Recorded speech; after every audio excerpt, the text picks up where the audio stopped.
ஒரு உணவின் பெயரை சொல்லி ஒரு சமூகத்தை அவங்கள வந்து அடிச்சு கொள்றாங்க கண்ணு முன்னாடியே. உங்க பெயர் சொல்லுங்க. என் பேர் சத்தாம் ஹுசேன் சார். இல்ல எதுக்காக இந்த பேரு? இதுதான் பாஜகவுடைய ஒரு நிமிஷம் சூழ்ச்சி. உங்களை பத்தி கேட்கல. கேள்வி உங்களுக்கு வரல. அமைதியா இருக்கீங்க. பாஜக 10-11 ஆண்டுகள்ல எத்தனை இஸ்லாமியர்கள் விரட்டப்பட்டார்கள் இங்கன்னு சொல்லுங்க. ஒரு ஆளை சொல்லுங்க பார்க்கலாம். பீஃப் வச்சிருக்காங்க, மாட்டுக்கறியை வைத்திருக்கிறார்கள்னு சொல்லி இஸ்லாமியர்களை கும்பல் படுகொலை செய்யக்கூடிய அவலம் எங்க தமிழ்நாட்டில் நடக்குதா? ஆந்திராவில் நடக்குதா? எங்க நடக்குது? பாஜக ஆளுகிற மாநிலங்கள்ல நடக்குது. அறநிலையத்துறை எல்லாமே ஹிந்து கோயில் தான் கண்ட்ரோல் இருக்கு. ஏன் ஒரு சர்ச்சோ ஒரு முஸ்லீம் கோயிலோ அந்த இடத்துல இல்லை? இப்போ அண்ணா ஆரம்பத்தில் ஒன்று ஆரம்பிச்சாப்புல அது கலைஞர் கிட்ட போச்சு. கலைஞர் அதை என்ன பண்ணிட்டாப்புல ஒரு குடும்ப அரசியலை மாத்திட்டாப்புல. எஸ் ஆர் நோன்னு என்ன பதில் சொல்ல வைக்க முடியாது. கேள்வி மட்டும் தான் நீங்க கேட்கலாம். ஓகே, பதில் வந்து எப்படி சொல்றது நான் தான் டிசைட் பண்ணுவேன். எங்களுக்குள்ள இந்த பிரிவினை அரசியல் எதுக்கு சார் வந்து முன்னிறுத்துறீங்க? அது எங்களுக்கு புரியல. நீங்களே சொல்லாத போது அரசு வந்து சதாம் ஹுசேன் பாதிக்கப்படுவார், அதனால அங்க நீங்க விளக்கேற்ற கூடாதுன்னு அரசு சொல்லுது. இந்து சமய அறநிலையத்துறை சொல்லுது. நீங்க சொன்னீங்க ஜமாத் ஆட்கள் அமைதியா இருக்காங்க, தமிழக அரசு தான் வந்து எல்லாமே நிறுத்தினாங்க அப்படின்னு. உயர் நீதிமன்றத்தில் அவங்களும் ஒரு மனுதாரரா இருக்காங்க. தீர்ப்பே மத பதற்றத்தை ஏற்படுத்துவது போல் உள்ளது என்பதுதான் தமிழ்நாடு அரசுக்கு பிரச்சனை. பிள்ளையார் கோயில தீபம் ஏற்றக்கூடாதுன்னு போல இந்த வழக்கு புதுசா ஒரு இடத்த காமிச்சு இந்த இடத்துல ஏற்றணும் அப்படிங்கிறப்போ அரசுனுடைய நடவடிக்கை எவ்வாறு இருந்திருக்கணும்? அங்கே இருக்கிற ரெப்ரஸன்டேட்டிவை கூப்பிட்டு வாங்க தம்பிங்க வாங்க, நீங்க வந்து உட்காரு, என்ன பிரச்சனை உனக்கு, ஏன் பிரச்சனை, இது இப்படிதான் தீர்வுன்னு சொல்ல வேண்டிய கடமை அரசுக்கு இருக்கா இல்லையா? ஒரு நீதிபதியை இம்பீச் பண்ணும் 100 எம்பிக்கள் போயிருக்காங்க. 100 எம்பிக்கள். இதுதான் மதவாதம், இதுதான் பிரிவினைவாதம். இது எப்படி தெரியுமா இருக்கு? ஆடு நனைதுன்னு ஓன ஆளுது கதையா இருக்கு சார். தமிழ்நாடு இருமொழி கொள்கை பேசிட்டு இருக்கோம், அது ரொம்ப சக்ஸஸ்ஃபுல்லான மாடல் தான். ஆனால் இப்போ மும்மொழி கல்விக் கொள்கைன்னு கொண்டு வரீங்க. சரி, நாங்கள் மும்மொழி கற்றுக்கலான்னு பார்த்தா கூட உங்களுடைய சென்ட்ரல் கவர்மெண்ட் ஸ்கூல்லே வந்து தமிழ் டீச்சர்ஸ் இல்லை. அப்போ நாங்கள் எப்படி வந்து நம்பி பிஜேபியோட இந்த மும்மொழி கல்விக் கொள்கையை ஏற்றுக்க முடியும்? ஆந்திரால, கர்நாடகால, தெலுங்கானால இங்க எல்லாம் வந்து மும்மொழி கொள்கை இருக்குங்க. அந்த மாநில மொழி அழிஞ்சு போச்சா வளர்ந்துருக்கா? இங்க ஏன் இந்த மாதிரி போய் பேசுறீங்க?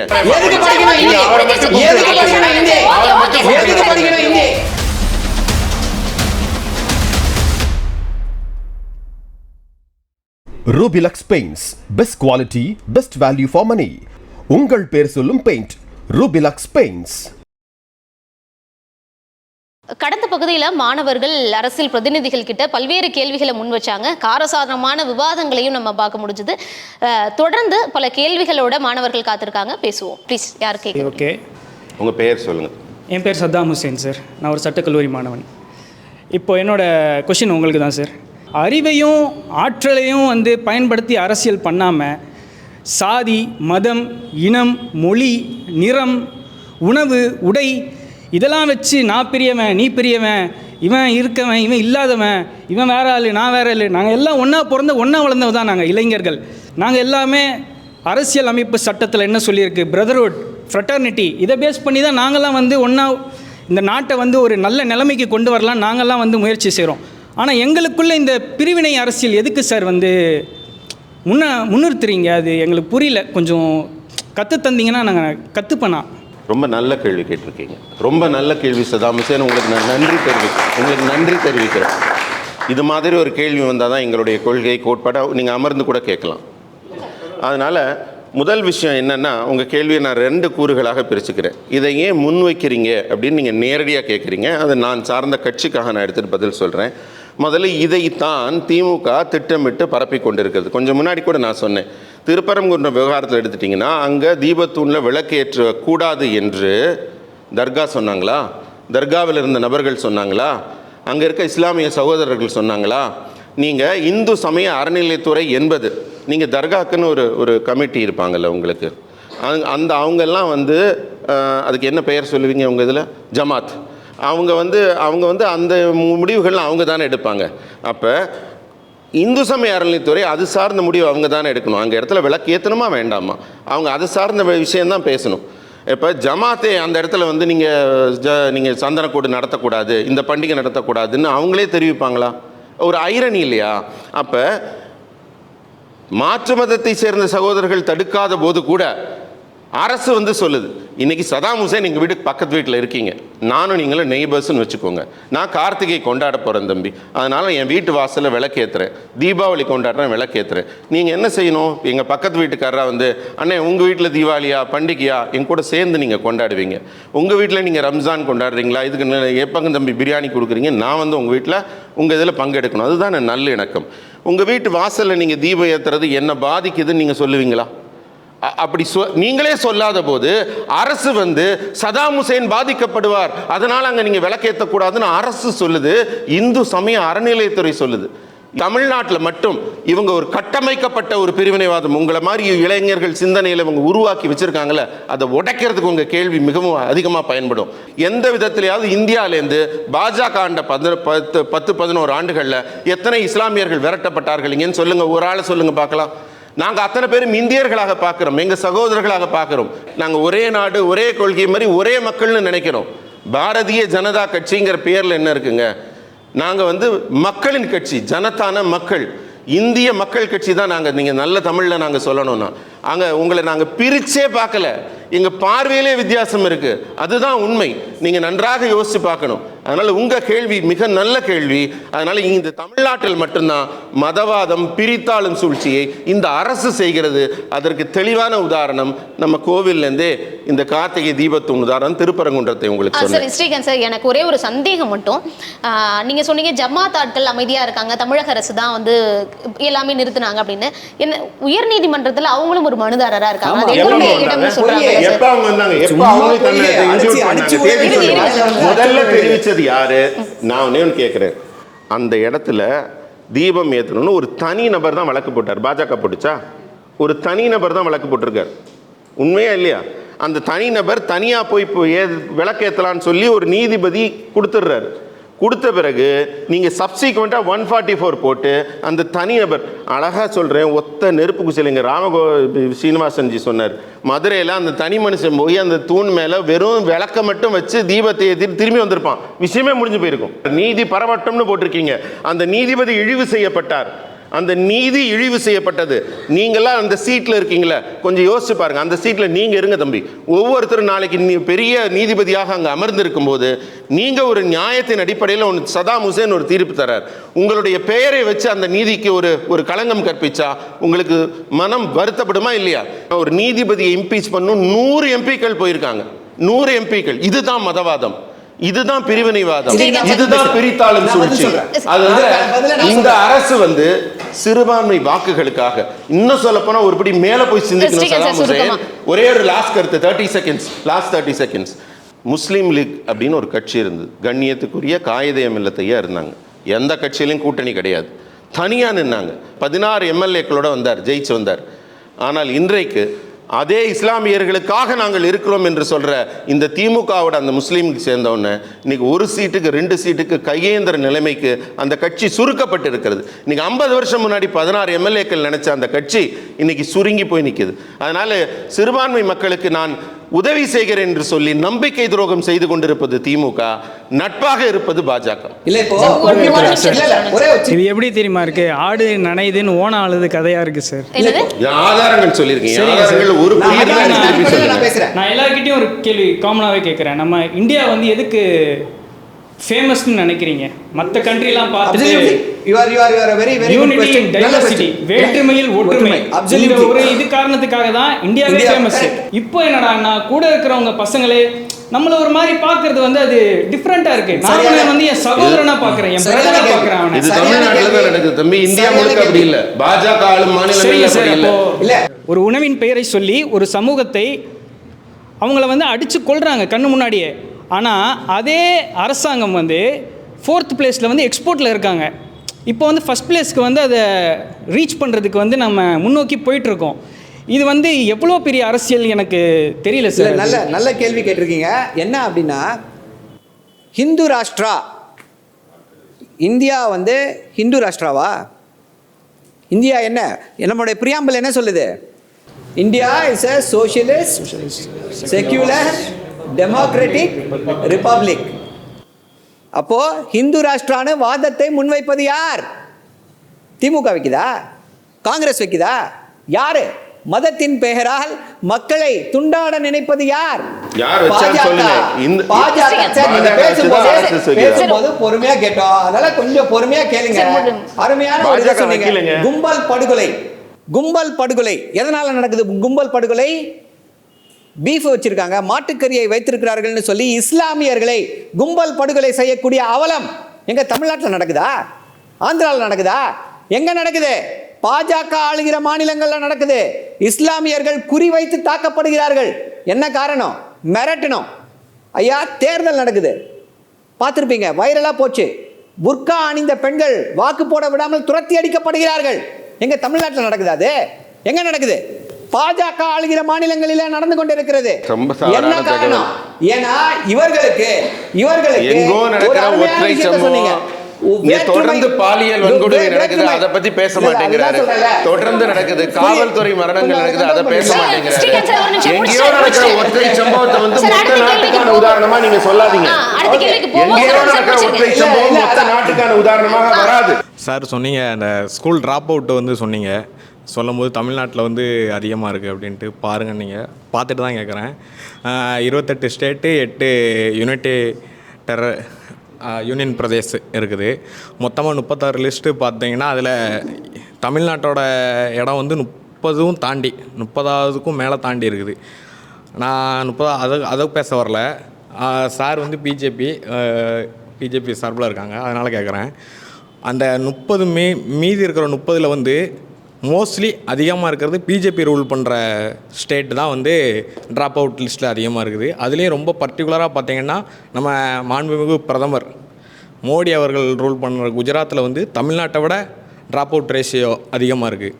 அப்படிங்கல இங்கே வந்து தமிழ்நாட்டை வந்து இது இருக்குது அப்படின்னு சொல்கிறாங்கல்ல. அப்போனா நம்ம பிரதமர் ஆள்ற குஜராத் ஸ்டேட்டு, அந்த ஸ்டேட்டில் ஆண்ட இப்போ அவரோட ரூலிங்கில் இருக்கிற பிஜேபி ரூலிங்கில் இருக்கிற அந்த குஜராத் ஸ்டேட்டில் இது வந்து அதை தமிழ்நாட்டை விட அதிகமாக இருக்குது. இதுக்கு என்ன நடவடிக்கை? இல்லை Saravanan sir, please. Srikanth sir, 1-2 state இல்லை, நிறைய பிஜேபி ரூலிங் ஸ்டேட்டில் இருக்குது. உங்களோட கேள்வி வந்து தமிழ்நாட்டில் நான் ட்ராப் அவுட்க்கு வந்து அதிகம் இன்க்ரீஸ் ஆகிருக்கு இந்த ஆட்சியிலன்னு சொன்னேன். ஆனால் குஜராத்தில் இதோட ஜாஸ்தி இருக்குங்க. நீங்கள் அவ்வளோதானே உங்களோடது? ரைட், நீங்கள் உட்காரலாம். இது வந்து ரொம்ப சிம்பிளான ஒரு ஆன்சர். இதுக்கு என்னென்னா, இந்தியா மொத்தமும் ஒரே மாதிரி இல்லைங்க, ஒவ்வொரு மாநிலமும் ஒரு மாதிரி இருக்குது. இன்றைக்கு நீங்கள் தமிழ்நாட்டில் எடுத்துட்டிங்கன்னு வச்சுக்கோங்க, தமிழ்நாட்டில் தொழில் வளர்ச்சி அப்படின்னு நீங்கள் ஒரு பேராமீட்டர் எடுத்திங்கன்னா எந்த ஊரில் இருக்குது? ராமநாதபுரத்தில் தொழில் வளர்ச்சி உச்சத்தில் இருக்கா? எந்த ஊரில் உச்சத்தில் இருக்குது தொழில் வளர்ச்சி? கோயம்புத்தூரில் தான் இருக்குது. புரியுதுங்களா? அப்போ தொழில் வளர்ச்சி தருமபுரியில் போய் தொழில் வளர்ச்சி பற்றி நம்ம பேச முடியுமா? அங்கே இல்லை. ராமநாதபுரத்துக்குள்ளே போனீங்கன்னா இல்லை. இந்த மாதிரி டிஸ்பேரிட்டி ஒரு மாநிலத்துக்குள்ளே இருக்கும்போது மொத்த இந்தியாவிலையும் டிஸ்பேரிட்டி இருக்கும். அங்கெல்லாம் ரொம்ப ஏழ்மையான மக்கள் இருக்கிறாங்க, அதிகமான மக்கள் தொகையில் மக்கள் இருக்காங்க, அவங்கள மீட்டு கொண்டாட வேண்டிய நிலைமை இருக்குது. அதிமுக ஆட்சிக்கு வராமல் காங்கிரஸ் ஆட்சி காலத்தில் நம்முடைய கல்வி வளர்ச்சி வேக உச்சத்துக்கு போயிட்டோம். நம்ம முன்னாடியே அப்போவே நம்ம 2வது இடத்துல தான் இருந்தோம். அதனால் நம்ம கல்வி வளர்ச்சி எப்போவுமே இது தொடர்ந்து அதிகரித்து கொண்டு தான் இருக்கிறது நம்ம இதில். அதனால் இதுக்கு எந்த விதமான மெடலும் திமுக எடுத்துக்க முடியாது. அதே மாதிரி குஜராத்தில் எல்லாம் மிக கீழ்நிலையிலேருந்து அங்கே முன்னுக்கு வந்து கொண்டிருக்கிறார்கள், மிகவும் தாழ்நிலையிலேருந்து அவங்க மேலே வந்து கொண்டிருக்கிறார்கள். அங்கெல்லாம் ரோடு இல்லை, கரண்ட் இல்லை, குடிதண்ணீர் இல்லை. 65-70 ஆண்டுகளாக ஆண்ட காங்கிரஸ் ஆட்சி காலத்தில் ஒன்றும் கிடைக்காமல் மக்கள் எல்லாமே இருட்டில் இருந்தார்கள். அவங்களெல்லாம் மீட்டெடுக்க வேண்டிய கட்டாயம் இருக்குது. அதனால் எல்லா மாநில மக்களையும் ஒரே பேராமீட்டரில் நடத்த முடியாது. சார் வணக்கம் சார், பேர் செல்வம். உங்ககிட்ட தான் அந்த கேள்வி. எல்லாரும் சார், திருப்பரங்குன்ற தீர்ப்பில் இருந்தால் சார் என்னோட கேள்வியே. சொல்லுங்க தம்பி. அந்த தீர்ப்பில் என்ன சொல்கிறாங்கன்னா, அதுதான் தீபத்தூணுன்னு சொல்கிறாங்க. ஆனால் தீபத்தூணுன்றதுக்கு எந்த ஆதாரமும் அவ்வளோவா பெருசாக ஒன்றும் சப்மிட் பண்ணல. இன்னொரு தரப்பு ஆப்போசிட் தரப்புல இருந்து என்ன சொல்கிறாங்கன்னா, அது ஆய்வுக்கு உட்படுத்தணும்னு சொல்கிறாங்க. அவங்களும் டாக்குமெண்ட் சப்மிட் பண்ணுறாங்க, தேவையான ஆதாரத்தில் சப்மிட் பண்ணுறாங்க. ஆனால் இந்த தீர்ப்பு வந்து ஆய்வுக்கு உட்படுத்துறதுக்கு முன்னாடியே அந்த தீர்ப்பு வந்து அது தீபத்தூணுன்னு சொல்லிட்டாங்க. அது சர்வே தூணுன்னு சொல்கிறாங்க சில பேர். எப்படி சார் இது ஆய்வுக்கு உட்படுத்தாமல்? இது ரொம்ப ஹை டெக்னிக்கல். ஆனால் ஒரே ஒரு இதில் சுருக்கமாக நான் முடிச்சிருக்கேன். ஏன்னா எல்லா கேள்விகளும் நீண்டு போகுது, நீங்கள் எல்லாரும் கேள்வி கேட்கணும்னு ஆசைப்படுறேன். அதனால் ஒரே விஷயத்தில் சொல்லிடுறேன். 1981 நம்ம தமிழக அரசின் இந்து சமய அறநிலையத்துறை ஒரு புத்தகம் வெளியிட்டிருக்காங்க. அந்த புத்தகத்தின் பேர் குன்றத்து கோவில்கள். அந்த குன்றத்து கோவில்கள் புத்தகத்தில் திருப்பரங்குன்றம் கோவில் படமும் எதெல்லாம் தர்கா, நெல்லித்தோப்பு, படிக்கட்டு, தர்கா அமைந்திருக்கிற இடம், இதெல்லாம் இவங்களுக்கு பைஃபர்கேட் ஆனது. இந்த தூணை பற்றி மட்டும் போட்டு தூணோட வரலாறு எழுதியிருக்காங்க. இங்கே தான் தீபம் ஏற்றணும், இது நாயக்க மன்னரால் கட்டப்பட்டது, இங்கே தீபம் ஏற்றுறதுனால என்னென்ன நன்மைகள்னு தமிழக அரசின் இந்து சமய அறநிலையத்துறை இந்த சிக்கலுக்கெல்லாம் முன்னாடி 1981 ஒரு ஆவணம் இல்லைங்கிறீங்களே. ஆவணம் இந்து சமய அறநிலையத்துறையில் நீங்க சொன்ன மாதிரி நாயக்கர் கல்வெட்டு வந்து உச்சி பிள்ளையார் தான் சார். அந்த நீங்க நான் உங்களுக்கு ஆதாரம் இப்ப கொடுத்திருக்கேன் இல்லையா? பதிவுமே இல்ல சார். இது நீ தினமலர்ல மறுபடியும் நீங்க திமுக மாதிரியே பேசுறீங்க. தினமலர்ல ஒரு நிமிஷம் அந்த புத்தகத்தை பத்தி அரை பக்கத்துக்கு ஒரு விளக்கமும் கொடுத்திருக்காங்க. நீங்க வேணா தினமலர்லயும் பார்க்கலாம், ஏன்னா உங்களுக்கு புக்கு கிடைக்காது, தினமலர்ல கிடைக்குது அந்த தரவுகள். பாருங்க, செக் பண்ணி பார்த்துட்டு பேசுங்க. ஆக்சுவலாக ஒரு 3 கேள்வி ரொம்ப ஷார்ட்டாக நீங்கள் ஆன்சர் சொன்னால் கரெக்டாக இருக்கும். மக்கள் ஆட்சினா என்ன? ஒரே ஒரு இல்லை, மக்கள் ஆட்சினா என்ன உங்ககிட்ட கேட்குறேன். மக்கள் ஆட்சினா மக்களால் தேர்ந்தெடுக்கக்கூடிய தலைவர்கள் இருக்கக்கூடியது தான் மக்களாட்சி. ஓகே, பெரியார் கடவுள் இருக்குன்றாரா இல்லைன்றாரா? அவர் வந்து எந்த கடவுள் சாதி இருக்கு அப்படின்றாரோ அதை ஏற்றுக்கொள்ள மாட்டோம். கடவுள் பொதுவான கேட்டேன். நீங்க அதாவது எஸ் ஆர் நோன்னு என்ன பதில் சொல்ல வைக்க முடியாது. கேள்வி மட்டும் தான் நீங்க கேட்கலாம். ஓகே, பதில் வந்து எப்படி சொல்றதுன்னு நான் தான் டிசைட் பண்ணுவேன். சரி, ஓகே. அதான் பெரியார் கடவுள் இருக்குன்றாரா இல்லைன்றாரா? ஒரே கடவுள், அதாவது கடவுள் என்ற பெயரால சாதி மதங்களை வைத்து, சாதியை வைத்து நீங்கள் வேற்றுமதை செய்தீங்கன்னா அந்த கடவுள் எனக்கு வேண்டாம் என்று சொன்னவர் பெரியார். சரி, ஓகே.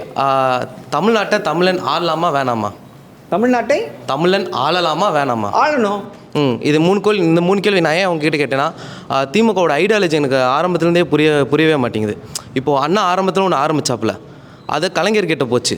கலைஞர் அதை என்ன பண்ணிட்டாப்புல, ஒரு குடும்ப அரசியலை மாற்றிட்டாப்புல. ஒருவேளை வரலாறு மாதிரி அவர் வேறு யார்ட்டையோ கொடுத்துருந்தா கூட இந்த அளவுக்கு இது மாறி இருக்குமான்னு தெரியுது. ஆனால் இது இந்த பக்கம் குடும்ப அரசியலாக மாறினதுக்கப்புறம் எல்லாமே கிட்டத்தட்ட அந்த ஒரு ஃபேமிலி கண்ட்ரோல் கிட்ட தான் வருது. அறநிலையத்துறை எல்லாமே ஹிந்து கோயில் தான் கண்ட்ரோல் இருக்குது. ஏன் ஒரு சர்ச்சோ ஒரு முஸ்லீம் கோயிலோ அந்த இடத்துல இல்லை? ஏன் கம்ப்ளீட்டாக ஹிந்து கோயில் மட்டும்தான் அதில் அறநிலையத்துறைக்கு, மற்ற கோயில் கண்ட்ரோல் இல்லை? ஏன் ஃபுல்லாக ஒரு என்ன சொல்கிறது, ஒரு கவர்மெண்ட் ஒரு சிஸ்டம் ஒரு கண்ட்ரோல் இல்லாத மாதிரியே தோணுது எனக்கு இந்த திமுக ஆட்சி. இதை பற்றி என்ன நினைக்கிறீங்க நீங்கள்? இல்லை, இப்போ இதை சொல்லுவோம் என்ன அப்படின்னா, பெரியார் வந்து கடவுள் இல்லை அப்படின்னு சொன்னார்னா அதுக்கு உங்களுக்கு விளக்கத்தை சொன்னேன். பேரறிஞர் அண்ணா என்ன சொன்னார் அப்படின்னா, ஒன்றே குலம் ஒருவனே தேவன் அப்படின்றத பேரறிஞர் அண்ணா சொன்னார். அதுதான் வந்து திமுகவுடைய கொள்கை முழக்கம். பெரியார் வந்து எங்களுடைய ஆசான், தந்தை பெரியார். ஆனாலும் பல விஷயங்களில் அவரிடமிருந்து மாறுபட்டதால தான் திமுக, திராவிடர் முன்னேற்ற கழகம் அரசியல் படுத்தப்பட வேண்டும் அப்படின்ற அந்த ஒரு இதுக்கு வந்தோம். இப்போது எல்லாம் ஒரு 20 பேர் இருக்கோம். 20 பேர் போய் ரோட்டில் வந்து ஒரு பஸ்ஸை நிறுத்த சொன்னால் நிறுத்துவாங்களா? பஸ்ஸு நிற்குமா? பஸ்ஸு 20 பேர் நின்னா நிற்க மாட்டான். ஆனால் ஒரு டிராஃபிக் கான்ஸ்டபிள் அந்த ஒயிட்டு காக்கி பேண்ட்டை போட்டு போய் ஒரு விசில் அடிச்சார்னா பஸ்ஸு நிற்குமா? நிற்காதா? நிற்கும். ஸோ மக்களுக்கு நம்முடைய தீகாவுடைய கொள்கைகள் சமதர்ம சமுதாயம், எல்லாருக்கும் எல்லாம் கிடைக்க வேண்டும் அப்படின்னா இது அரசியல் படுத்தப்பட வேண்டும், அரசியல் அதிகாரத்தை கைப்பற்ற வேண்டும். அப்பதான் இதையெல்லாம் மக்களுக்கு செய்து முடிக்கும்.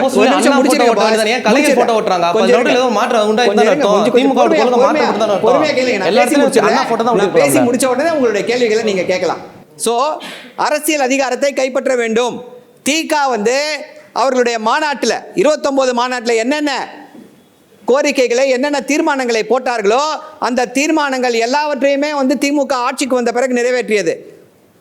என்னோட கொஸ்டின் வந்து அலிம் அல் புகாரி சார்கிட்ட என்ன கொஸ்டின்னா, திருப்பன்றங்குன்றம் இஷ்யூவை பற்றி தான். ஆனால் வந்து நான் யார் அந்த யாருக்கு ரைட் இருக்குது அந்த மாதிரி அதை பற்றின கொஸ்டின் இல்லை. என்னோட கொஸ்டின் என்னென்னா, ஜஸ்டிஸ் ஜிஆர் சுவாமிநாதன் அவர்கள் வந்து ஒரு நீதி கொடுத்தாங்க.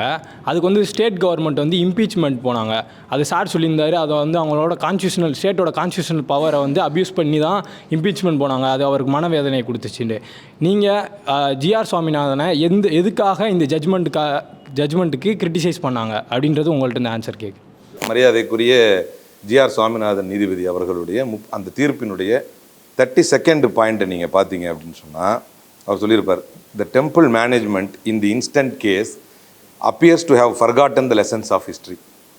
அவர்கிட்ட வந்த வழக்கு என்ன அப்படின்னா, இந்த இடத்துல விளக்கு ஏற்றணும், இதுதான் அவர்கிட்ட வந்த வழக்கு.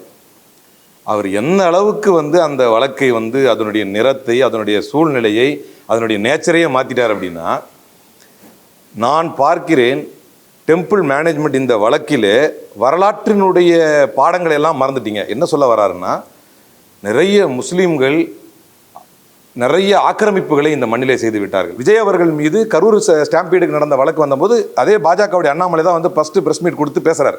என்ன பேசுறாரு அப்படின்னா, எஸ்ஓபி சம்பந்தமாக வந்த வழக்கில் விஜய் விமர்சிக்க வேண்டிய காரணம் என்னன்னார். அப்ப நம்ம என்ன கேட்கிறோம்னா, தீபத்தூன்ல விளக்கேத்துவது சம்பந்தமா வந்த வழக்குல முஸ்லீம்கள் ஆக்கிரமிப்புக்கு வந்தாங்க, இந்து கோயில்கள் எல்லாத்தையும் விட்டுட்டாங்கன்னு இவர் மொத்தமாவே ஒரு சிவில் கேஸை நடத்தி முடிச்சிட்டார். அதுல டிமார்கேஷன்ல இருந்து ஆரம்பிச்சு மொத்த சிவில் கேஸை நடத்துறாரு. அதுல ஒரு வார்த்தையை பயன்படுத்துகிறார், the temple management in the instant case appears to have forgotten the lessons of history.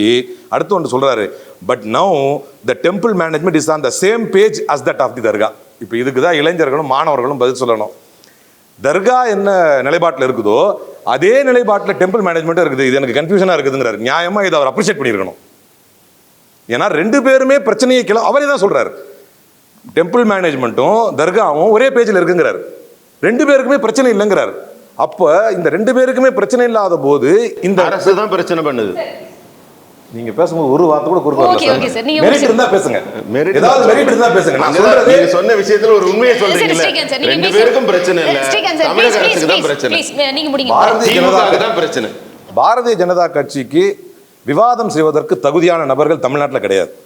அதனால எப்பெல்லாம் வர்றாங்களோ எவனா ஒருத்தன் பாயிண்டா பேசிக்கிட்டு இருப்பான், குறுக்க வந்து எதையாவது கத்து, அதை சார் தெளிவா செய்வார் எப்பவுமே. நான் அதனால தான் வாயே திறக்கல. எனக்கான கேள்வி வரும் பொழுது, எனக்கான வாய்ப்பு வரும் பொழுது அதை பேசணும்னு நினைச்சேன். அப்போ இந்த 32வது பாயிண்ட் இதை சொல்றாரா, இவர்கிட்ட வந்த வழக்கு என்ன, இவர் என்ன பேசிட்டு இருக்காரு, நிறைய படையெடுப்புகள் வந்தது, நிறைய பேர் நம்மளை ஆக்கிரமிச்சிட்டாங்க, நிறைய போர்ஷன்ஸை நம்ம விட்டுட்டோம். அப்ப முழுக்க முழுக்க அவருடைய தீர்ப்பே மத பதற்றத்தை ஏற்படுத்துவது போல் உள்ளது என்பதுதான் தமிழ்நாடு அரசுக்கு பிரச்சனை. உங்ககிட்ட வந்த விஷயத்தை விட்டுட்டு நீங்கள் கலவரத்தை தூண்டும் விதத்தில் ஒரு நீதிபதி பேசினால் நாளைக்கு என்ன ஆகும்? லிபரான் கமிஷனுடைய அறிக்கை சொல்கிறது, நீதித்துறையை பயன்படுத்தினார்கள், சட்டத்தை பயன்படுத்தினார்கள், தொடர்ந்து மதவெறி பேச்சுகளை பேசிக்கொண்டே இருந்தார்கள், ஒரு பாபர் மசூதியை உருவாக்கினார்கள். அது மாதிரி இங்க நடந்துடக்கூடாது. அதை நானா சொல்லல, எச் ராஜா அங்க மீட்டிங் போட்டு சொன்னாரு, உனக்கு வேணும்னா ரீலோகேட் பண்ணிக்க, தர்காவை தூக்கு அங்கிருந்து. அதே சாருடைய பிஜேபி கட்சியில இருந்தா வந்து சொன்னாங்க. அதனால் இவங்களுடைய நோக்கம் தெளிவா இருக்குது. அங்க இன்னொரு பாபர் மசூதி உருவாக்க வேண்டும் என்று நினைத்தார்கள். அதற்கு மரியாதைக்குரிய நீதிபதி ஜி.ஆர். சுவாமிநாதனை பயன்படுத்தினார்கள். அதனால தான் இம்பீச்மெண்ட்டுக்கு போச்சு. 2014 வழக்க சொல்லுவாங்க. புரட்சி தலைவர் அம்மா இருக்கும்போது அந்த வழக்கு, அதில் என்ன தீர்ப்பு வந்தோ அதை கடைபிடிக்கணும்னு எப்போ சொல்லுவார் ஆர்எஸ் பாரதி மற்றவங்க வந்து இப்போ வேகமாக சொல்லுவாங்க மத ரீதியான நிலைப்பாடு எடுத்ததுக்கப்புறம். ஆனால் 2014 வழக்கு என்ன, நீங்கள் சொன்னீங்களே பிள்ளையார் கோயிலில் அங்கே தான் தீபம் ஏற்றுறோம், அதுவே போதும் அப்படின்னு பெட்டிஷனர் என்ன சொல்கிறாரு, இல்லை அது வந்து மோட்ச தீபம், இறந்தவர்களுக்கு ஏற்றக்கூடிய தீபம், அது என்னோடய சென்டிமெண்ட்டை பாதிக்குது, ஆகம விதிகளுக்கு முரணானது. இதான கேஸ். அப்போ இப்போ இருக்கிற தூணில் ஏற்றணும்னு கேட்கலப்போ நீங்கள் அந்த பிள்ளையார் கோயிலில் ஏற்றுற தீபமே வந்து ஆகம விதிகளுக்கு முரணானதுன்னு பெட்டிஷனர் போடுறாரு. ஜட்ஜி கேட்டார், எங்கப்பா ஆகம விதியில் சொல்லியிருக்கு சொல்லுப்பா அப்படிங்கிறது. அவரால் ப்ரூஃப் கொடுக்க முடியல. அதனால் பிள்ளையார் கோயிலில் ஏற்றுவாங்க. இதுதான் வழக்கோட தன்மையை தான். ஆனால் இந்த வழக்கோட தன்மையை வேறு. பிள்ளையார் கோயிலில் தீபம் ஏற்றக்கூடாதுன்னு போல இந்த வழக்கு புதுசாக ஒரு இடத்த காமிச்சு இந்த இடத்துல ஏற்றணும் அப்படிங்கிறப்போ அரசுனுடைய நடவடிக்கை எவ்வாறு இருந்திருக்கணும்? அங்கே இருக்கிற ரெப்ரசன்டேட்டிவை கூப்பிட்டு, வாங்க தம்பி இங்கே வாங்க, நீங்கள் வந்து உட்காரு, என்ன பிரச்சனை உனக்கு, ஏன் பிரச்சனை, இது இப்படி தான் தீர்வுன்னு சொல்ல வேண்டிய கடமை அரசுக்கு இருக்கா இல்லையா? அவர் சொன்னார்ல, போன வந்த பெட்டிஷனே வேற, இப்போ வந்த பெட்டிஷன் வேறன்னு. இப்போ வந்த பெட்டிஷனை பற்றி ஜி.ஆர். சுவாமிநாதன் வந்து 38 பாயிண்ட்ல சொல்றாரு, it is true that Rama Ravikumar in is representation did not speak with clarity. அவரே சொல்றாரு அவருடைய ரெப்ரசன்டேஷன்ல கிளாரிட்டி இல்லைன்னு. ஆனாலும் இவரா முன் வந்து என்ன சொல்றாருன்னா, there is no point in quibbling, the bull has to be taken by its horns. நானே இப்போ இந்த காளையம் கம்ப பிடிச்சி அடக்க போறேங்கிறாரு. யாரு? அப்ப இவருக்கு என்ன ஸ்பெஷல் இன்ட்ரெஸ்ட்? அதான் கொஸ்டின். அவருடைய ஸ்பெஷல் இன்ட்ரெஸ்ட் தான் ப்ராப்ளம். அதனால தான் இம்பீச்மெண்ட். என்னோட பேர் ராகுல். நான் டாக்டர் அம்பேத்கர் லா யூனிவர்சிட்டியிலேருந்து வரேன். இங்கே வந்து 4 பெரிய கட்சியிலேருந்து வந்திருக்கீங்க, ஏபிசிடி அப்படின்னு. ADMK, BJP, Congress, DMK. 2 பேரும் ஒன்றா அலைன்ஸில் இருக்கீங்க. ஏபி ஒரு அலைன்ஸில் இருக்கீங்க, அதுக்கப்புறம் சிடி ஒரு அலைன்ஸில் இருக்கீங்க. என்னோடய கேள்வி வந்து 4 பேருக்கும் அவங்கவுங்களோட பொலிட்டிக்கல் ஐடியாலஜிக்கு ஏற்ற மாதிரி தான் கொஷின்ஸ் இருக்குது, யாரும் தப்பாக எடுத்துக்க வேண்டாம். என்னோட முதல் கேள்வி வந்து பிஜேபி சார்பாக பேச வந்தவருக்கு என்னென்னா, அவர் இஸ்லாமியர்களோட நண்பர்களாக தான் நாங்கள் இருக்கோம், ஃப்ரெண்ட்ஸாக தான் இருக்கோம் அப்படின்னு சொல்கிறாரு. பட் பிஜேபி இது வரைக்குமே வந்து எங்கேயுமே ஒரு முஸ்லீமுக்கு எம்பி சீட்டோ கொடுத்து எலெக்ஷனில் கண்டெஸ்ட் பண்ணி நம்ம பார்த்தது இல்லை. ஓகேங்களா? ஸோ இது வந்து நமக்கு தெரியுது. ரெண்டாவது வந்து ட்ரிபிள் தலாக்கோ அது வந்து விமர்சனம் இருக்கானா இருக்குது, அது வந்து மாற்று கருத்து இல்லை. ஆனால் இஸ்லாமிய பெண்களை காப்பாற்றுறோம் அப்படின்னு இருக்கும்போது இந்து பெண்களும் நிறைய பேர் ஆணவ கொலையால் இறக்கப்படுறாங்க. ஓகேங்களா? ஸோ ஆணவ கொலைக்கு எதிராக வந்து ஒரு தீர்மானம் கொண்டு வரணும் அப்படின்னா பிஜேபி ஆளும் நிறைய மாநிலத்தில், ஹரியானாலேயும் இருக்கட்டும், ராஜஸ்தான்லேயும் இருக்கட்டும், குஜராத்லேயும் இருக்கட்டும், அதிகமான ஆணவ கொலை அங்கே தான் நடக்குது. ஸோ அதுக்கு எதிராக வந்து எங்கேயுமே ஒரு தீர்மானமோ எதுவுமே பெருசாக கொண்டு வந்ததில்லை. ஸோ அங்கே இந்து பெண்கள் தான் அதிகமாக ட்ரிபிள் தலாக்கில் எந்த அளவுக்கு பாதிப்படுறாங்களோ அதோட அதிகமாக தான் ஆணவ கொலையில் பெண்கள் பாதிப்படுகிறாங்க. இந்த கேள்வி அவருக்கு. முக்கியமான ஒரு விஷயம் என்னென்னா, நீங்கள் 2 சட்டத்தை குறிப்பிட்டு சொன்னீங்க. ஆர்டிகல் 370 சொன்னீங்க, முத்தலாக் பிரச்சனையும் சொன்னீங்க. இதனால் பெண்களுக்கு வந்து பெரிய இது இல்லாட்டி கூட பெண்கள் மகிழ்ச்சியாக இருக்காங்க, இஸ்லாமிய பெண்கள்ங்கிறத ஒரு குறிப்பிட்டு சொல்கிறீங்க. முதல் விஷயம் என்னென்னா, 60 நாடுகளுக்கு மேலே இஸ்லாமிய நாடுகளில் முத்தலாக் இல்லை தானே? சவுதியில் இல்லை, பாகிஸ்தானில் கூட இல்லை, எந்த நாட்டிலையும் இல்லை. கடைசியாக தான் இந்தியாவில் பண்ணியிருக்கோம். அது பெண்களுக்கான ஒரு பெரிய ஒரு என்ன சொல்கிறது, தன்னம்பிக்கை அது கொடுக்கக்கூடிய ஒரு விஷயங்கிறதுனால அது செய்யப்பட்டிருக்கிறது. எல்லா இஸ்லாமிய நாடுகளும் தடை செய்த ஒரு விஷயத்தை கடைசியாக இந்தியா செய்தது எந்த விதத்தில் ஒரு தவறாகும். அது அவங்களுடைய முன்னேற்றத்துக்கு தன்னம்பிக்கை கொடுக்கறதுக்காக மோடி அவர்கள் எடுத்த ஒரு மிகப்பெரிய முயற்சி. அது நடந்தால் ரத்த ஆறு ஓடும். ஆர்டிகல் 370 வந்தால் ரத்த ஆறு ஓடும். CAA வந்தால் இஸ்லாமியர்கள்லாம் இங்கிருந்து விரட்டப்படுவார்கள்னு ஒரு கட்டமைப்பை இதே இந்தி கூட்டணியை சேர்ந்த காங்கிரஸும் திமுகவும் உரத்து பேசினார்கள். எங்கே நடந்தது? இன்றைக்கு கடந்த 11 ஆண்டுகளாக யாராவது ஒரு ஒற்றை முஸ்லீம் சொல்லுங்கள், இந்தியாவிலேருந்து வெளியேற்றப்பட்டவர்கள், யாராவது ஒருத்தர் பாதிக்கப்பட்டவர்கள். ஏன் நான் உங்களுக்கு குறிப்பிட்டு சொல்கிறேன், இப்போ நடந்த UP எலெக்ஷன் ஆகட்டும், இதுக்கு முன்னாடி வடநாட்டில் அதிகமான டென்சிட்டியில் இஸ்லாமிய சகோதரர்கள் இருக்காங்க. அங்கெல்லாம் பாஜக மிகப்பெரிய அளவில் வெற்றி பெற்று வருது என்றால் எந்த திட்டமாகட்டும், இன்றைக்கி முத்ரா திட்டம் எடுத்துக்கோங்க, செல்ஃப் டெவலப்மெண்ட் திட்டம் எடுத்துக்கோங்க, பாகுபாடே கிடையாது. இன்றைக்கு பாஜக இந்தியாவை, இந்திய மக்களை முன்னேற்ற பாதையில் நடத்தி கொண்டிருக்கு. இந்திய மக்களை, இதுக்குள்ளே எந்த பாகுபாடும் கிடையாது, எந்த பிரிவினைவாதமும் கிடையாது, இவங்க வேண்டியவங்க வேண்டாதவங்கன்னு கிடையாது. எஸ், நீங்கள் இன்னொன்று சொன்னீங்க, அதுக்கும் நான் பதில் சொல்லியே ஆகணும். நீங்கள் வந்து பெண்கள் மற்ற ஊர்களில் ஆணவ படுகொலைகள், எஸ், ஆணவ படுகொலைங்கிறது தமிழகத்தில் தான் அதிகமாக நடக்குது. பெண்கள் பாதிக்கப்படுறது இங்கே தான் நடக்குது. ஒரு நிமிஷம். இந்த ஆட்சியில் என்ன நடக்குது? நம்ம அதிகம் கவலைப்பட வேண்டியது பாலியல் வன்கொடுமையும் பெண்களுக்கு எதிரான குற்றங்களும் தமிழ்நாட்டில் மிக அதிகமாக தொடர்ந்து நடைபெற்றுக் கொண்டிருக்கிறது. இந்த அரசு எந்த நடவடிக்கையும் எடுக்கவில்லை. அதை மறைக்கத்தான் பார்க்கிறார்கள். நேஷனல் கிரைம் இண்டெக்ஸுக்கு எந்த நீங்க சொல்லக்கூடிய கருத்து வந்து என்னன்னா ரிப்போர்ட் ஆகப்பட்டிருக்கு. இப்போ நீங்க குளோபல் லெவல்ல உமனுக்கு அகைன்ஸ்டா நடக்கிற கிரைம் எங்க அதிகமா நடக்குதுன்னா இந்த யூரோப்பியன் கண்ட்ரீஸும் வெல் டெவலப்டு கண்ட்ரீஸ் தான் காட்டுது. அதுக்கான காரணம் என்ன அப்படின்னா அங்கதான் ரிப்போர்ட் பண்ணப்பட்டிருக்கு. ரிப்போர்ட் பண்ணப்பட்டதுனால அங்க அதிகமா நடக்குதுன்னு கிடையாது. எங்க கம்மியா ரிப்போர்ட் பண்ணப்பட்டிருக்குன்னா இங்க ரிப்போர்ட்டே பண்ணலன்னு சொல்றேன். 22க்கு அப்புறம் இல்ல கிரைம் இண்டெக்ஸ்க்கு அனுப்பவே இல்லை. இந்தியால நீங்க பாத்தீங்கன்னா உமன்ஸ்க்கு அதிகமா நடக்கிற கிரைமோட ரிப்போர்ட்ல கேரளா, தமிழ்நாடு இந்த மாதிரி ஓரளவுக்கு டெவலப்டான ஸ்டேட் தான் காட்டுதே தவிர ராஜஸ்தானோ, குஜராத்தோ, இல்ல அங்க வந்து கம்மியா ரிப்போர்ட் ஆகப்பட்டிருக்கு. நம்ம காவல்துறை அனுப்பவே இல்லை எந்த தரவும். ஏன்னு கேட்கணும், நீங்கள் தான் கேட்கணும். காங்கிரஸோட நிலைப்பாடு எப்போவுமே நேஷனல் லெவலில் இருக்கும்போது ஸ்டேட்டோட ஃபெடரல் பவர் வந்து அவங்க இழக்கிறாங்களா. உதாரணத்துக்கு இப்போ நீட்டாக இருக்கட்டும், இல்லைன்னு இடபிள்யூஎஸாக இருக்கட்டும். இடபிள்யூஎஸ் வந்து காங்கிரஸ் வந்து முழுக்க ஆதரிச்சது. பட் அது வந்து ஒரு தவறான ஒரு கருத்தாக தான் எனக்கு தோணுது. இடபிள்யூஎஸ் பற்றி கேட்டார். எங்களுக்கு வந்து இடபிள்யூஎஸ்க்கு வந்து வர்றதுக்கு முன்னால் ஒரு நிலைப்பாடும் இப்போ நாங்கள் வந்து எவால்வ் ஆகிருக்கோம். ஜெயராம் ரமேஷ் சார் வந்து அதை சொல்கிறப்ப இதே இடபிள்யூஎஸ் ஜட்மெண்ட் வந்ததுக்கு பின்னால் அதில் வந்து SC/ST இன்க்ளூட் பண்ணணும் அப்படிங்கிறது எங்களுடைய நிலைப்பாடை நாங்கள் எவால்வ் ஆகிட்டோம். என்ன கொஸ்டின் சார்? இப்போ பொதுவாகவே இடஒதுக்கீடு வந்து இது வரைக்குமே ஜாதி அடிப்படையில் கொடுத்துட்ருக்கோம். இப்போ வந்து பொருளாதார அடிப்படையிலையும் கொடுத்துட்ருக்கோம். இப்போ உச்சநீதிமன்றத்தோட முன்னாள் தலைமை நீதிபதி வந்து பொருளாதார அடிப்படையில் கொடுக்கறதே நல்லது அப்படிங்கிறத பற்றி சொல்லியிருக்காரு. அதை பற்றின உங்களோட கருத்து சார்? பொதுவான கருத்து அதாவது என்ன அப்படின்னா, நம்முடைய அரசியலமைப்பு சட்டத்தில் சோஷியலி, கல்ச்சுரலி, எஜுகேஷ்னலி பேக்வேர்டு அப்படின்னு சொல்லி தான் இருந்துச்சு. அப்போவே வந்து எக்கனாமிக்ஸ் கொண்டு வரணும்னு சொல்லி சொன்னாங்க. ஆனால் அதை ஏற்றுக்கொள்ள முடியாது அப்படின்னு சொல்லி தான் அம்பேத்கர் முதல் எல்லாரும் அதை எதிர்த்து அதை வேண்டாம் அப்படின்னு சொல்லி தவிர்த்து விட்டார்கள். எக்கனாமிக்ஸ் வந்து ஃபஞ்சிபிள் அப்படின்னா அந்த சூழ்நிலை வந்து மாற்றிகிட்டே இருக்கும். இன்றைக்கி வந்து நான் ஒரு ஏழையாக இருக்கலாம், நான் ஒரு லாட்ரி வாங்குகிறேன், நாளைக்கு காலையில் லாட்ரி அடிச்சுன்னா மில்லியனர்னா, அது இப்போ நான் மில்லியனராக இருப்பேன். ஒரு லாஸ் ஆகிடுச்சின்னு வச்சுக்கோங்க, அடுத்த நிமிஷம் எல்லா பணமும் போயிடுச்சுன்னா நான் ஏழை ஆகிடுவேன். ஸோ இதை பேஸ் பண்ணி இது வந்து மாறிக்கொண்டே இருக்கக்கூடிய ஒரு சூழல். பொருளாதார அடிப்படை என்பது. அதனால் அதை பேஸ் பண்ணி இடஒதுக்கீடு கொடுக்கக்கூடாது. அதாவது கல்ச்சுரலி, சோஷியலி, எஜுகேஷ்னலி பேக்வேர்டு அப்படின்னும் பொழுது இது வந்து ஒரு 1000 ஆண்டு காலமாக நீங்கள் வந்து அப்படியே இருக்கீங்க.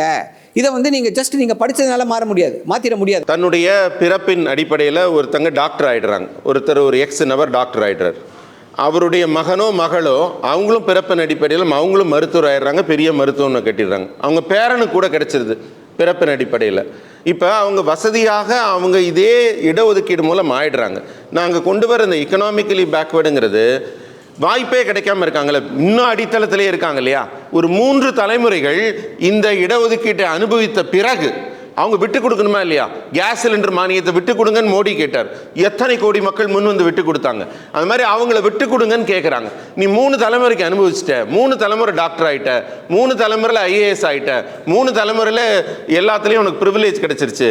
அட்லீஸ்ட் 4வது தலைமுறையில் இன்னும் ஏழையாக இருக்காலும் அவனுக்கு விட்டு கொடுங்கிறது தான் எக்கனாமிக்கலி பேக்வேர்டு. இந்த புரிதல் வந்துட்டாலே எல்லாருக்கும் வந்துடும். 2015 அம்மா வந்து பிஜேபி கூட ஒரு பொழுதும் கூட்டணி வைக்க மாட்டோம்னு சொல்றாங்க. ஆனா இப்போ இருக்கிற 2015 சொல்ல அதுக்கு முன்னாடியே சொல்லியிருக்காங்க. 2015 சொன்னாங்க கூட்டணி வச்சது இல்லை அம்மா. ஆனா இப்போ இருக்கிற அதிமுக வந்து பாத்தீங்கன்னா பிஜேபி கூட அலையன்ஸ் வச்சிருக்கீங்க. அப்போ இப்போ இருக்கிற அதிமுக வந்து அம்மாவோட கொள்கைக்கு எதிராக இருக்கான்னு எனக்கு ஒரு சந்தேகம் வந்து வருது. அந்த ஸ்டேட்மெண்ட் வந்து கொள்கை ஸ்டேட்மெண்ட் கிடையாது. அந்த கால சூழலுக்கு எடுக்கப்பட்ட முடிவு. கொள்கை ஸ்டேட்மெண்ட் சொல்றதே இது. கூடா நட்பு கேடாய் முடிவுன்னு யார் சொன்னா? காங்கிரஸோட கூட்டணி வச்சது பார்த்துட்டு கூடா நட்பு கேடாய் முடியும்னு யார் சொன்னா? இப்போ எப்படி அப்படி கொள்கை நிலைப்பாடு எல்லா கட்சிக்கும் ஒரே கொள்கை கிடையாது. கூட்டணி என்பது காலத்தின் சூழலில் அப்போ இருக்கக்கூடிய சவால்களை சந்திக்கிறதுக்கு அமையப்பெறுவது. அன்றைய காலகட்டத்தில் நீங்கள் சொன்னது வந்து 2001 அந்த டைமில் 2015 அந்த டைமில் ஒரு சில அண்டர்ஸ்டாண்டிங், ஒரு மாநில நலன் சார்ந்த அண்டர்ஸ்டாண்டிங், மத்திய அரசு நீங்கள் வந்தால் மாநில நலன் சார்ந்த அண்டர்ஸ்டாண்டிங், அது நடக்காத போது கூட்டணி முறிவது என்பது இயல்பு.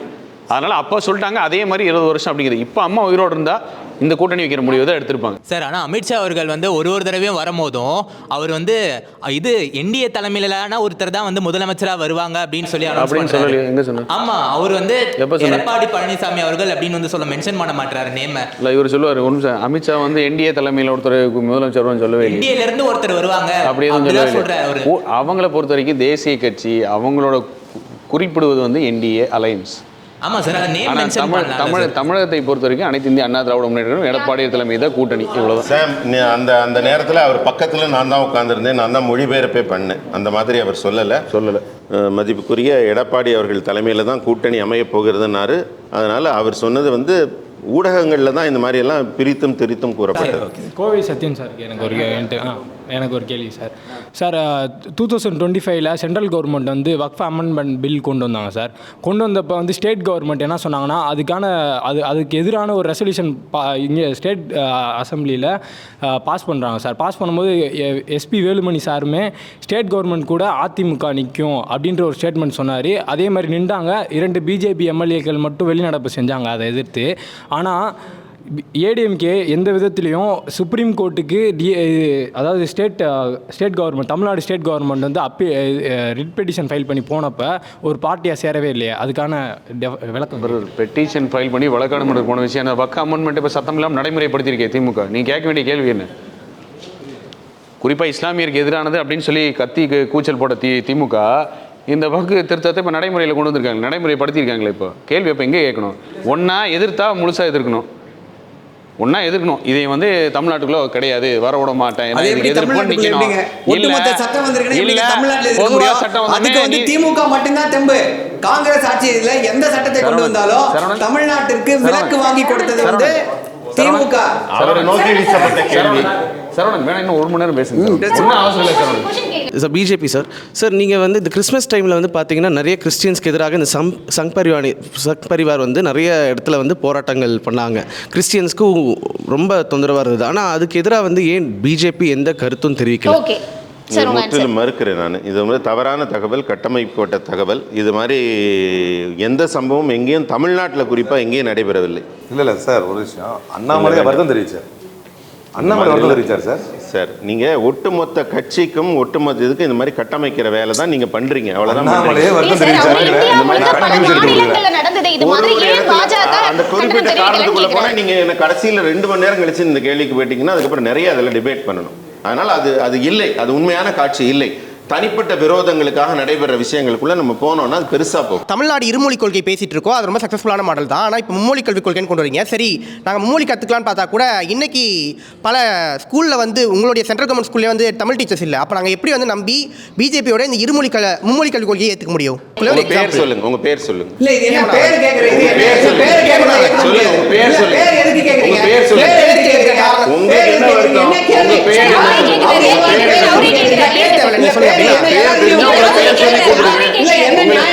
அது பேர் சொல்றதுக்கு ஏன் வருத்தப்படுறீங்க? அவரே கேக்குறாரு, ஏன் பேர் கேக்குறீங்க? அவரே கேக்குறாரு, நீங்க கேளுங்க. என் பேர் கேமராதான் தான், ஒன்றும் பிரச்சனை இல்லை.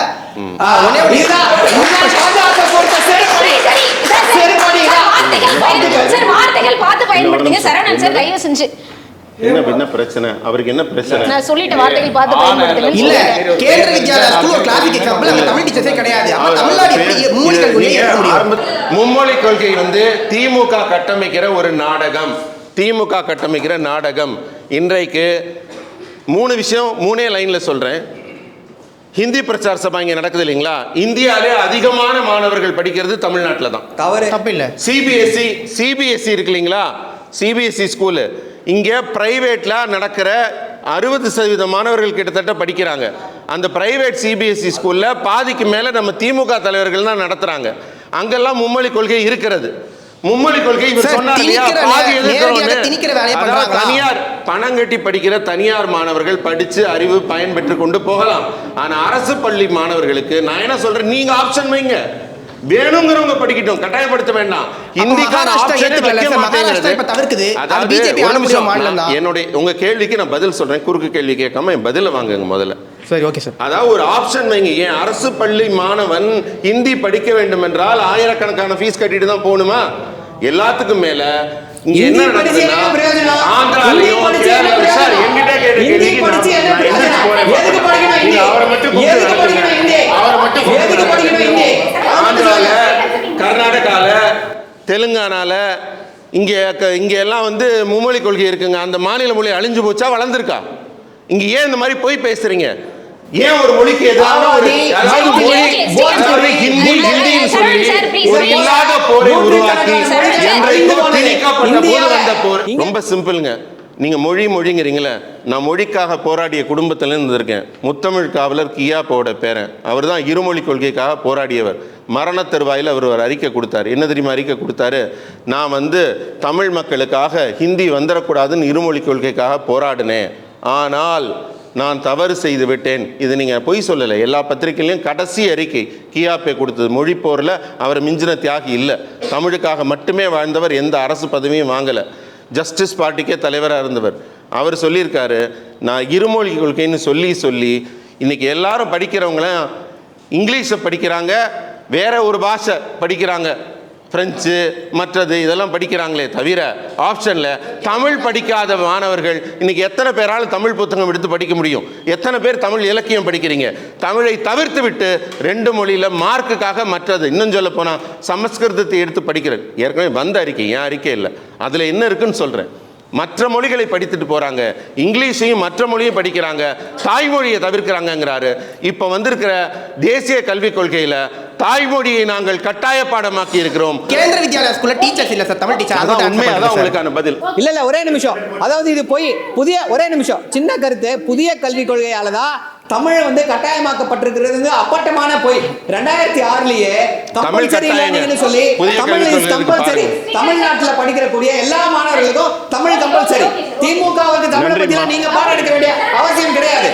மாணவர்களை அரசியல் மயப்படுத்துறதுக்காகவும் அவர்களுடைய அரசியல் புரிதல் என்னவாக இருக்கு அப்படிங்கிறத நம்ம சமுதாயத்துக்கிட்ட கொண்டு போய் சேர்க்கணும் அப்படிங்கிற நோக்கத்தோடு தான் தொடர்ந்து one India Tamil Gen Z talk அப்படிங்கிற நிகழ்ச்சியை முன்னெடுத்துக்கிட்டு இருக்கோம். இன்றைய நிகழ்ச்சிகள்லையும் பல விஷயங்கள் பல அரசியல் பிரமுகர்கள்கிட்டயே மாணவர்கள் கேள்விகளை முன்னெடுத்தாங்க. அதற்கான பதில்களும் கிடைச்சிருக்கும் அப்படின்னு நம்புறேன். சிறப்பு விருந்தினர்களுக்கும் மாணவர்களுக்கும் நன்றி. அனைவருக்கும் இனிய பொங்கல் நல்வாழ்த்துக்கள். Subscribe to One India and never miss an update.